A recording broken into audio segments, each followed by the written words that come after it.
ఓం శ్రీమాత్రే నమః. ఓం గం గణపతయే నమః.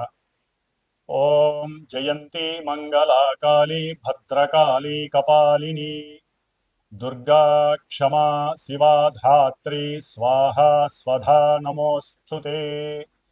ఇచ్ఛాశక్తి జ్ఞానశక్తి క్రియాశక్తి స్వరూపిణి శ్రీ లలితా పరదేవతాయై నమో నమః. ధర్మో రక్షతి రక్షితః.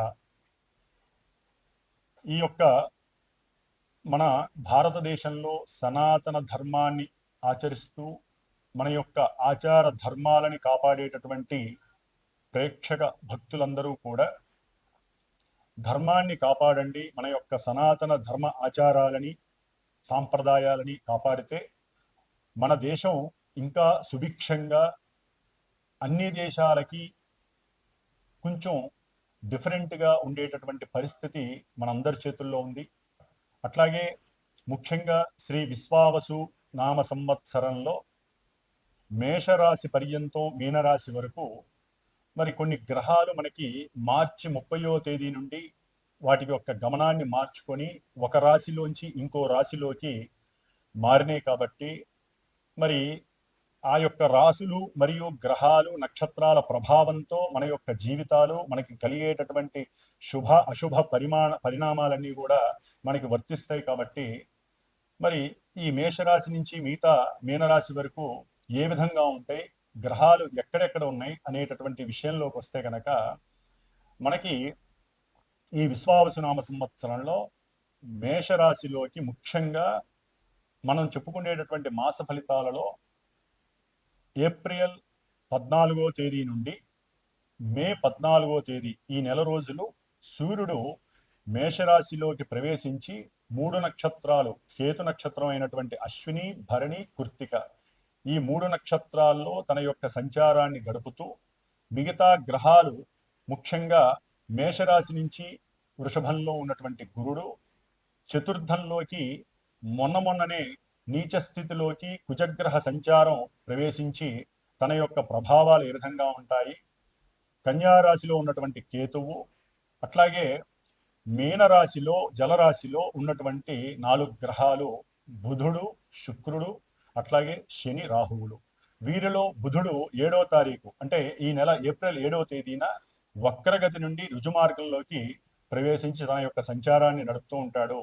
అట్లాగే ఉచ్చస్థితిలో ఉండి వక్రించినటువంటి శుక్రుడు ఏప్రిల్ 13వ తేదీ తర్వాత మరలా తన యొక్క రుజుమార్గంలో అంటే వక్రగతిని వీడి రుజుమార్గంలో తన యొక్క ప్రయాణాన్ని ఆచరిస్తూ ఈ యొక్క బుధుడు శుక్రుడు ఈ శని రాహులతో కలిసి ఎన్నో రకాలైనటువంటి విచిత్రమైనటువంటి పరిణామాలు ఈ రాశుల వారు ఎదుర్కొనే పరిస్థితి కలుగుతుంది. కాబట్టి మేషరాశిలో ఉన్నటువంటి రవి దగ్గర నుంచి ఈ గ్రహాలు ఏ విధమైనటువంటి వాటి యొక్క చారల ద్వారా అంటే వాటి యొక్క గమనాల ద్వారా ప్రతి రాశిని ప్రభావితం చేస్తాయి అనేటటువంటి విషయాన్ని మనం చర్చించుకుందాం. తులారాశి వారికి 6వ స్థానంలో ఉన్నటువంటి శని రాహువు బుధుడు ఈ ముగ్గురు అనుకూలమైనటువంటి పరిస్థితుల్ని ప్రభావాల్ని సూచిస్తూ శుక్రుడు 6వ స్థానంలో ఉండటం ద్వారా అట్లాగే 7వ స్థానంలో ఉన్నటువంటి రవి, అష్టమంలో ఉన్నటువంటి గురుడు, 10వ స్థానంలో ఉన్నటువంటి కుజుడు, 12వ స్థానంలో ఉన్నటువంటి కేతువు. తులారాశి వారికి ఈ నెల ఈ విధమైనటువంటి గ్రహస్థితి వలన కొంత అనుకున్నటువంటి పనుల యందు నిరాశ కలిగే అవకాశము, నిస్పృహ, ఉద్యోగ అవకాశాల యందు కొంత అనుమానాలు కలిగేటటువంటి పరిస్థితి, శక్తి సామర్థ్యాలు తగ్గినయ్యా అనేటటువంటి ఆ అనుమానపు పోకడం వలన వాళ్ళకున్నటువంటి ధైర్యాన్ని మానసిక శక్తుల్ని కూడా మంట కలుపుకునేటటువంటి పరిస్థితి కనిపిస్తోంది.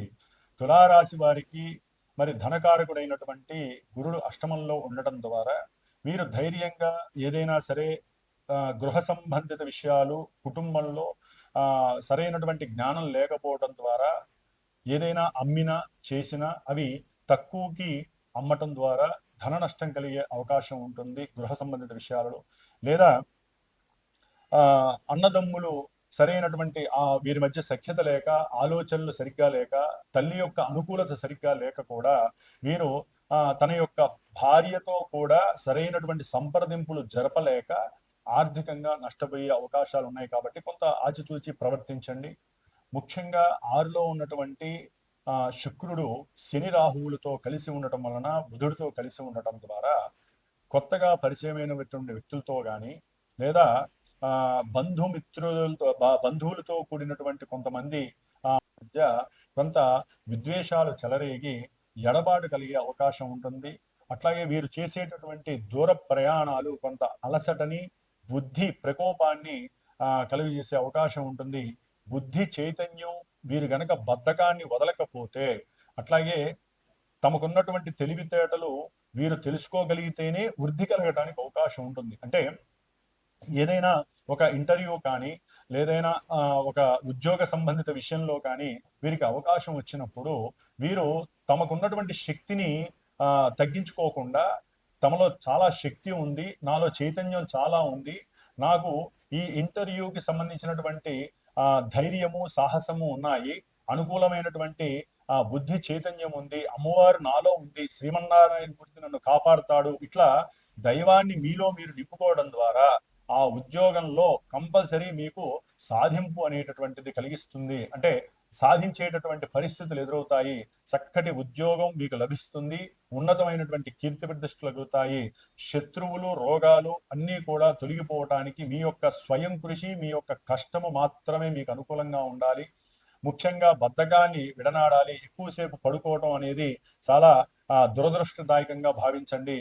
తులారాశి వారు ముఖ్యంగా లాభాధిపతి అయినటువంటి రవి సప్తమంలో ఉండటం ద్వారా మీరు కోరుకున్నటువంటి అభీష్టాలు అవతల వ్యక్తులకి లభించేటటువంటి పరిస్థితులు కలగడానికి అవకాశం ఉంటుంది.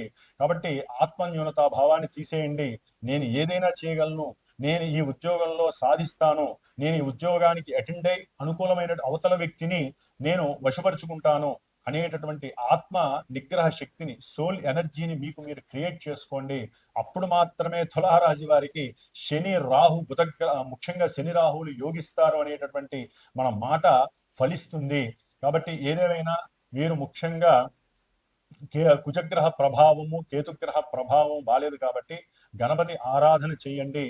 ఓం గం గణపతయే నమః అనుకుంటూ మీరు మనసులో స్మరిస్తూ ఏ ఉద్యోగానికి కానీ, వ్రాత పరీక్షలకు కానీ వెళ్ళండి. ముఖ్యంగా చదువుకునేటటువంటి విద్యార్థులకి అనుకూలమైనటువంటి వ్రాత పరీక్షల యందు పరిస్థితులు కనిపిస్తున్నాయి. కీర్తి ప్రతిష్టలు పెరిగే అవకాశం ఉంటుంది. అట్లాగే మీరు తండ్రి గారితో కూడా లేనిపోని విరోధాలు పెంచుకోకుండా చూసుకోవడానికి ప్రయత్నం చేయండి. ధనాన్ని ఖర్చు పెట్టకుండా కాస్త దాన్ని కంట్రోల్ చేసేటటువంటి పరిస్థితి, అనుకోని విధంగా ఖర్చు అయ్యే అవకాశం కూడా కలుగుతుంది ప్రయాణాల గురించి, ఉద్యోగరీత్యా ప్రయాణాల గురించి. కాబట్టి ధనాన్ని కాస్త కంట్రోల్ చేసుకోవడం ద్వారా మీకు మానసిక ప్రశాంతత, కుటుంబ సౌఖ్యత కలిగే అవకాశం ఉంటుంది. ఓం శ్రీమాత్రే నమః.